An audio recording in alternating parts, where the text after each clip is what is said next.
or that one. Either one. Ah, Inspiration Nation. Hello, Lee Kemp here for another week on the podcast. Here with my very good friends, both Jose Noya and Ryan Boniface. How are we both doing? Very well, thank brilliant, you. mate. Excellent. How are We you? are also, I'm good, thank you. We are also live on YouTube and on Jose Fans as well, or TikTok, one or the other. I'm not sure which one it is. Jose Noya-Inspiration Nation. Put him in your Google machine. You can follow, get involved like lots of people are doing right now.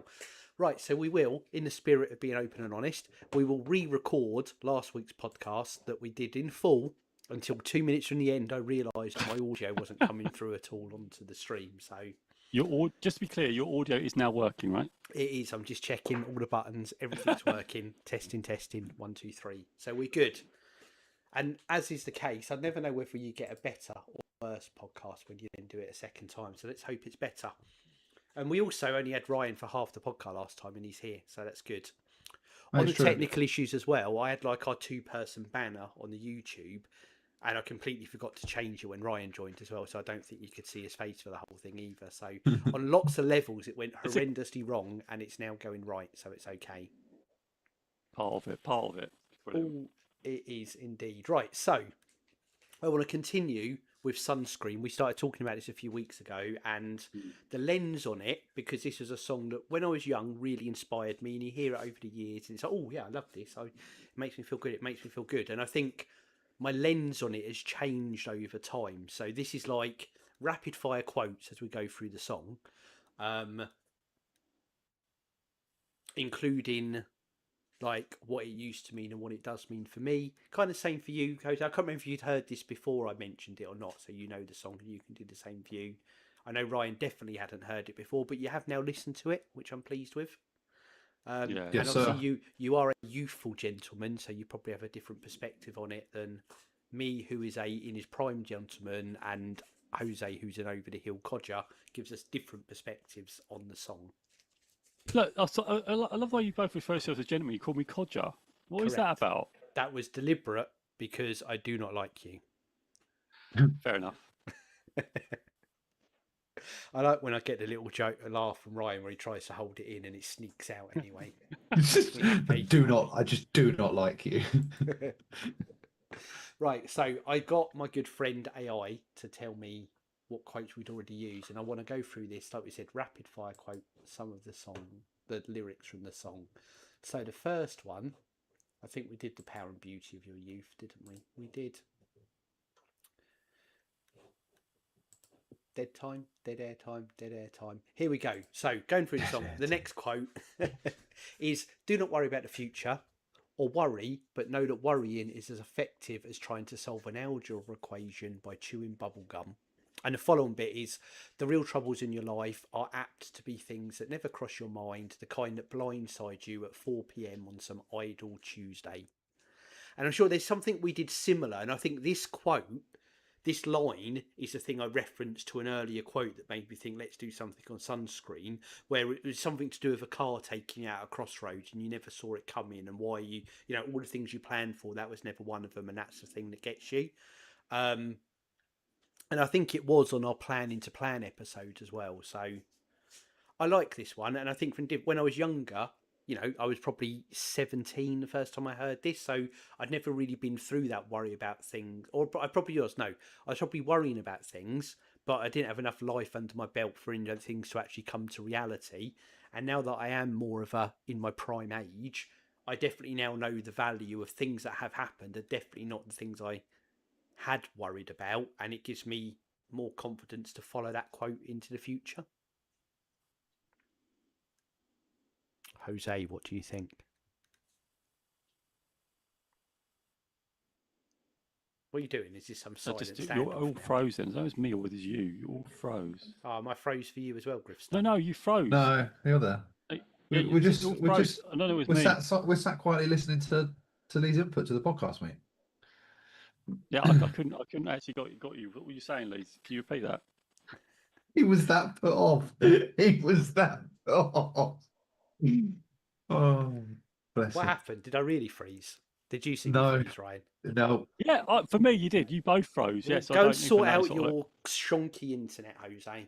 Go and sort it out. It's all done now. You're all caught up. We apologise Frizzle to just everyone said, listening. If you drop off, we really don't blame and you. Frizzle was just joined and said, "Oh, how you all doing? Thanks, Frizzle. We're How doing you all good. doing?" We're So doing yeah, good. Thank you. Right.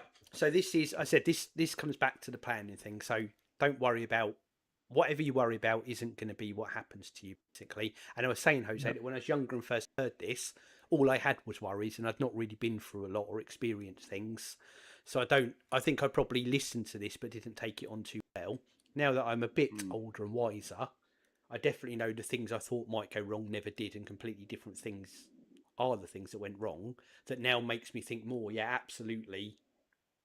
Plan to plan, but don't be crippled by your worries about things because they're probably not going to be what actually scuppers you. yeah. I agree, and I know it takes. I remember you talking about your car when you're buying a car on finance. Oh, that's a good That was in. Do memory. you remember? Yeah, well Do you done. remember? Yeah. Yeah, and you were talking about that, how you were worrying about it all, and That's very my similar. anchor Go on. moment for this feeling. You're right, Mm, because that was me. It mm, was like when they were doing like some scrappage scheme, and we had some horrible old car, and I think we had to print off an MOT document and didn't have the original, and I was yeah, absolutely certain they were going to turn us down. And my other half at the time was, I guess, and I say now, justifiably frustrated with me with all these worries that I could do nothing about. And I really, that is not me at all now, and that is my real anchor for who I used to be to who I am now. Yeah, that was years ago I spoke about that as well. yeah. I remember it. Yeah, I remember it really well, and it was a really good story. And it's yeah. I don't know what episode it was, but it was good to go back and check it. But you're absolutely right. The worrying piece is, yeah, I used to worry a lot, anxiety. Even when I got my very first, well, when I worked from my very first job to my second job, where I met you, Lee, I remember like really being anxious about the starting of it and worrying about everything going to go wrong. Is it the right thing? Is it not the right thing? And what am I going to do? Because I'd never been a leader before, and I was worrying about all that sort of stuff. I thought, no, I've got to do it, got to do it. And I had to try and G myself up. I watched a film called Dragon because I love Bruce Lee and that Inspirational. And I watched a film called Dragon. It's a biopic, but with an actor with not Brandon. I guess it's someone, isn't it? But it was someone. What was his name? I can't remember his name, the actor's name. But it was very good. Anyway, I used that to sort of power me through to go face it because I was so anxious about joining that company and jumping into a leadership that I was like, everything's going to go wrong. I don't know how am I going to do this. And I did it. I did it. I just went in with it and done it. And nothing that I thought about did actually happen. And I just rolled with it when I got in there, which is really fascinating to me because I was very anxious because I was very settled in my very, very first job. And then to go to a bigger entity and almost like a startup, it was like really different.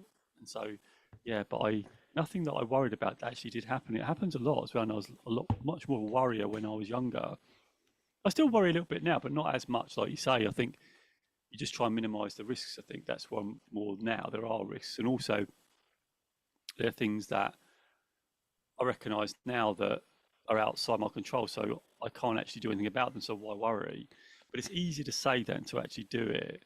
Much better with that now. I still have a tendency. Oh, what's going on with that? If it's something new, but I'm much more about how I can process that and literally just control those emotions in terms of let them happen. It's okay that, hey, just recognize it's outside as we talk about the circles of influence, right? You can only control yourself.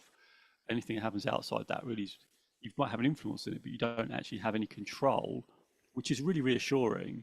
And anyone who's worrying about things, just think about that. The only thing you can really ever control is yourself. And everything else, you can influence it, but you can't actually control it. And that's what I love about that. And that's exactly where I've got to in my life right now is that I just feel that I take, I'm much more prepared to put myself out there than I would have ever done before. And that's because of the lessons I've learned and the less worrying. Of course, you still, you put yourself there, you sort of, oh, what's called that? But you don't, not like anxious and sweaty palms and all that sort of stuff. It's much more, okay, if it happens, I'll deal with it, I'll handle it, and we'll see what happens. And I love the quote, you don't ask permission, ask forgiveness. I absolutely love that quote. And it's something that I've tried to live by quite a lot for the last few years, which is quite powerful. So that's quite nice. There you go. Thank you. Ryan, Griffey anything from you? Griffithson. I think, firstly, what is one thing a day that scares the pair of you? Oh, good question. And whilst you're Heath thinking, Tate. and whilst you're thinking about the answer to that, I Yeah. will, have have a chat through the rest of it. I think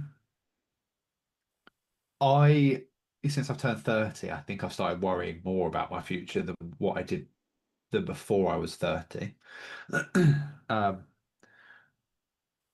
but I think I spent most of being 29 worried about turning 30. So I didn't have the brain capacity to think about anything past that. And now I am past that. I suppose that's kind of opened the floodgates, I guess. Um, I don't know why I've got such a big fascination with that number, but for whatever the last year or so, I have. That's weird. It comes and goes because there are times where I think about it a lot, and there are times where I never really think about it. But and there's nothing that really sets it off either. It just is one of those things. But when I read the lyrics through, and it says that don't worry about the future or worry, but know that worrying is as effective as trying to solve an algebra equation by chewing bubble gum. I totally comprehend the point of that. But that doesn't stop you feeling the way that you feel sometimes, does it? No, I Um, think like me and Joe said, I think that will change as you get older. Though you definitely become more yeah. comfortable with that way of thinking. I think if I had to put it into words, I think I'm starting to realise that I'm not immortal now that I've turned 30. Because I think Mm, people spend a lot of their youth and a lot of their 20s like you could bounce off the floor from 3 stories in your Yeah. 20s, but as soon as you hit 30, you've got no chance, right? Um, but yeah, I'd probably put it down to the fact that I'm now aware that life exists to a point, if that makes sense. You always know it, but you don't really No, and you do see that more. accept I it. mean, Joe's half dust, so that's really relevant to him now. He really appreciates that. no, it's more than that. You're wrong. I'm actually the last third of my life, so Look And at he's him, he's trying spending to it make you with feel bad us. now. He's twisting it back on you. He's doing good. And he's spending it with us. I feel really touched by that. yeah, it's time, isn't it? But yeah, and right, it's really funny saying that because when I was 18, I remember this really distinctly when I first started my first job. Hey, Eagle, thank you for joining. It's been a minute. You're right, Eagle. Hope you're all right. Hope the baby's okay. And yeah, for me, when I was 18, I thought when I was in my first job, I thought people at 30 are really old, like. And now I've gone way past that. And it's weird how at 18 I thought like that. That I didn't think, I don't know why I didn't think I'd ever get to 30. But not like I thought I'd die. It's like, oh, I just don't even, I'm So, not even you looking know that what? far ahead. You know what? I used to think when I was a teenager, I wouldn't make. For some reason, I wouldn't be 21. Isn't that weird? Yeah, such a Wow. weird thing. Um, and I noticed it the other week. So I play in a few local pool leagues, and one of the gentlemen that I play with in Canterbury passed away a little while ago. Well, I say played against some of the different teams. I didn't really know him. I knew him through association and seeing him in the pub once every 3 4 months or whatever. But all my life that I've done that, and I've been doing it for 15, 16 years, have been the same group of people because they were in their life when I first met them, probably where I am now, if that makes sense. And as I'm starting to hit my 30s, there are new teams that are joining leagues that I play in that are full of young people that I've never met or never seen before. And that means the generations are moving. That's really kind of stuck me in time, if that makes sense. Because again, I've spent all of my teens and 20s thinking this is the world's my oyster. This is this is my planet. This is where I am. And then I realize there's another generation right behind me now that it's been 2 years. It's a really weird thought process to go through. And again, 2 years ago, I wouldn't have thought like this or have even known that. And then here I am now. And I'm not saying it's a growth piece, but I think it's just I've broke through that barrier of of invincibility. I think that's the best way of putting it. Can I just say, I find it Broke through really the barriers. satisfying that you're That feeling I'm the here struggle now. of keeping down with the kids. I find that really Yeah, yeah. satisfying, I don't having struggle seen with you on keeping both down with sides the of that, Vid. kids yet. Yeah, Yet yeah, yeah. I'm still there. As soon as you I, defend that point, it's happening. I don't get the 6 7 meme, but that's about it. Oh, there you go. Yeah, I there we got that go. Oh, six, explained to me, seven. but it was explained to me by someone who's even older than me, so I think that's even worse. um, yeah, um, and it is right, and it is actually slightly scary to agree with the fact that life will blindside you at 4 o'clock on some idle Tuesday. But even if you start thinking about all the things that could blindside you at 4 o'clock on an idle Tuesday, you still won't have thought about enough of That's them it. to have And what covered does the it do? What eventuality. does it do? It Nothing. pays no service whatsoever. But will that ever stop you from considering it whenever you hear those lyrics? No, because it's just weird how your mind plays tricks I on you think or that'll kind of leads you. change. Right, Do you? you preempted because you must have them up there. The next lyric, Ryan, which is "do one thing every day that scares you," because you asked us to think about that. Oh, apologies. I thought you put that in your original speech. I Didn't mean to didn't, but steal it's your no thunder. problem. No, it's good. That's a segue in to talk about it. So, in the last version of this, and I don't think you were on yet, when some idiot forgot to press the right button so we could hear what everyone was saying. I think we should fire him, whoever he is, from this unpaid job that he does. We talk not only on the, and we'll cover it, and we'll talk about one thing every day that scares you, but we kind of talked how you make it more day to day on what are the things you just don't want to do. What are those horrible big jobs? You know, is it in work? Is it something you've got to do around the house? Front load by doing the difficult stuff first and get over that mental barrier where you're like, oh, I don't want to do that, because it's a great discipline because you get that thing out of the way rather than putting it off. You get you build your momentum for the day, but oh, that's good, that feels good, that's done, and you push ahead. And that avoidance mentality is really good if you can fight that and get almost into a routine that's part of what you do. Great. Sometimes I hate one of my day jobs is cleaning out a cat litter, and it's a grotty job, and some days I'm it only takes me 10 minutes, and it's good once it's done. And I'll be like, oh, I'll do it later. And then it's even worse when I do it later. So even that, just little get over the barrier, get over the barrier, get over the barrier, feel good for the day. It's like the make your bed first thing in the day on steroids, isn't it? I was about to say that. It's that thing you're dreading. Do it first. Just do it. It's the Brian Tracy, eat that frog first. Eat the frog. So it isn't skydiving every day, is what you're saying?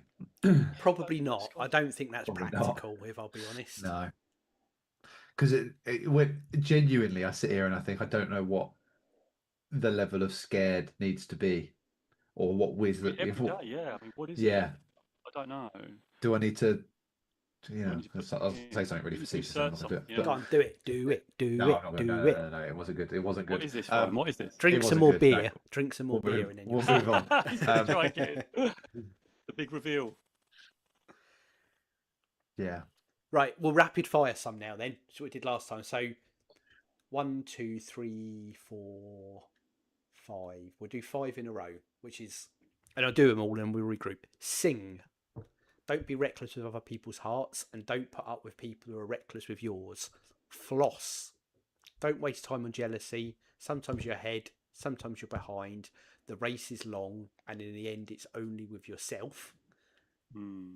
Remember the compliments you receive. Forget the insults.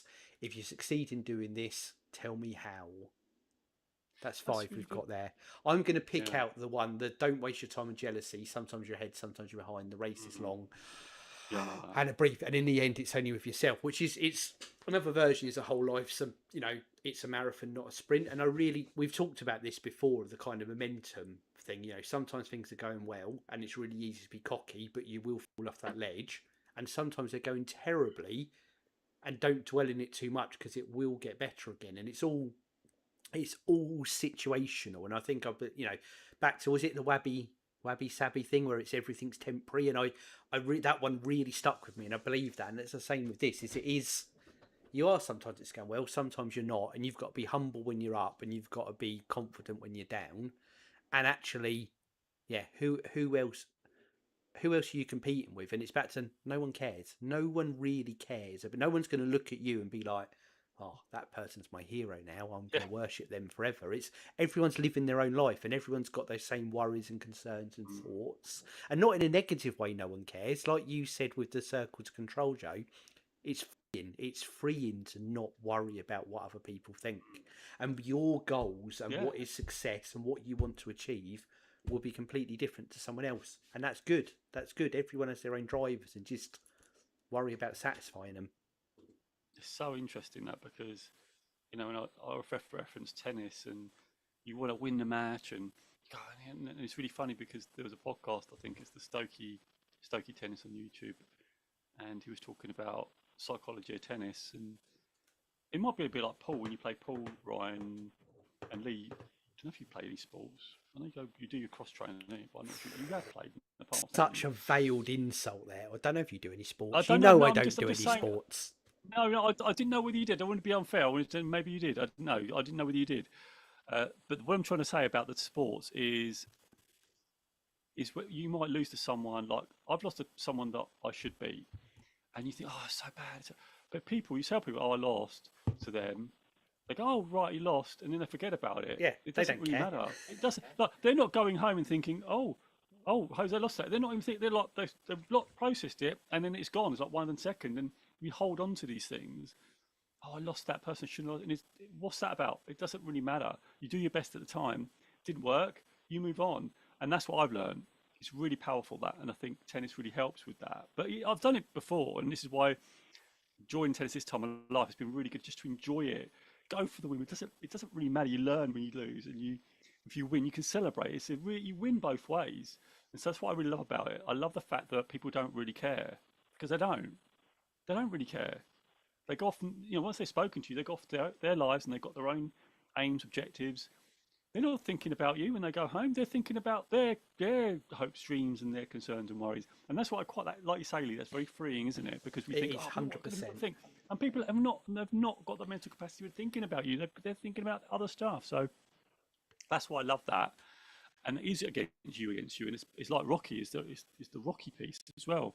It's you against you.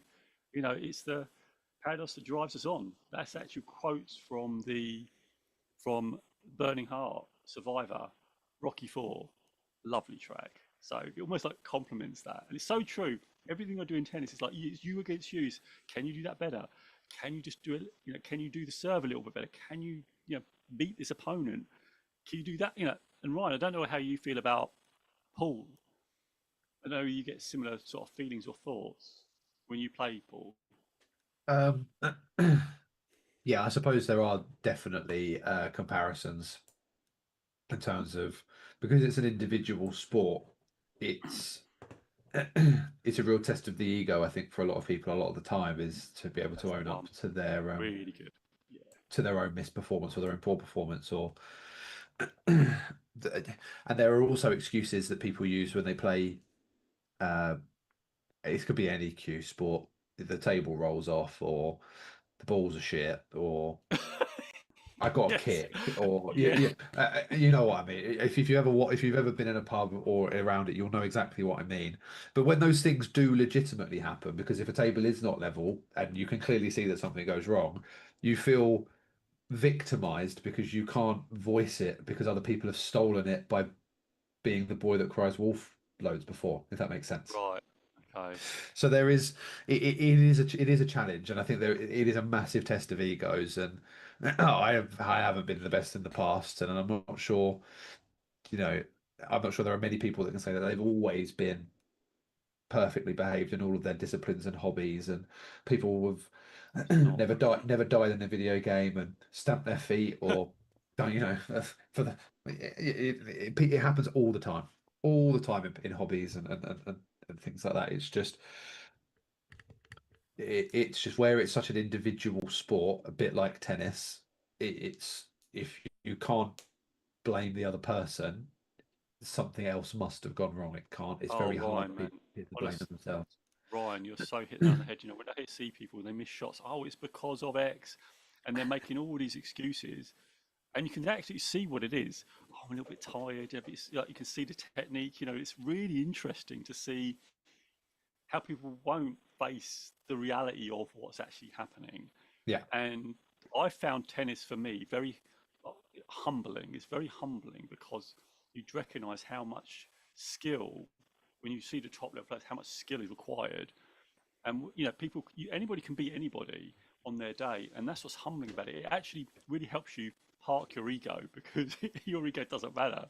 It really doesn't. I've always come along and go on. I've always been the worst loser. I've always been the worst. I've got better as time's gone on. I find that hard to believe, Ryan. I find it hard to believe. Yeah, I'm not sure anybody else does. I'm not sure anybody else does. This is why, like you said, reference the ego. That's why I like that. but my frustration is never ever directed at the other person. My frustration is directed in my inability to do what my inability of my body to do what my mind told it to do in Or principle. internal. Um, Okay. yeah, if that makes sense. So It does. my I like that. my frustration, or my fucking dickhead in my under my own breath or whatever, or whatever it is only ever directed at my own incompetence to do what I wanted to do. So you're Um, self-critical on yourself. yeah, I used to say I was a perfectionist, but I don't think it is perfectionism. I think it's just a lack of talent.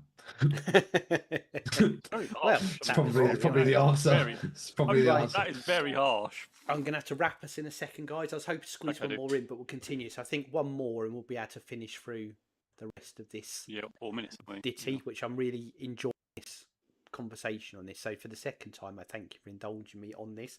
Everyone out there, we thank you for supporting the podcast. However, if you join us live, if you listen on whatever podcast service you listen on, if you watch us on YouTube tomorrow or 5 years down the line, we appreciate you. Like, subscribe, tell friends and family. That's the biggest thing that helps us grow.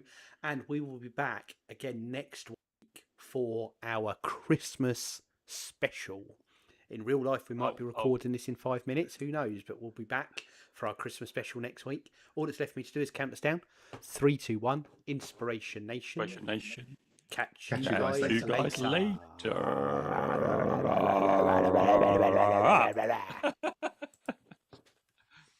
Right, we're shifting to the other room then. I'm going to leave the TikTok on.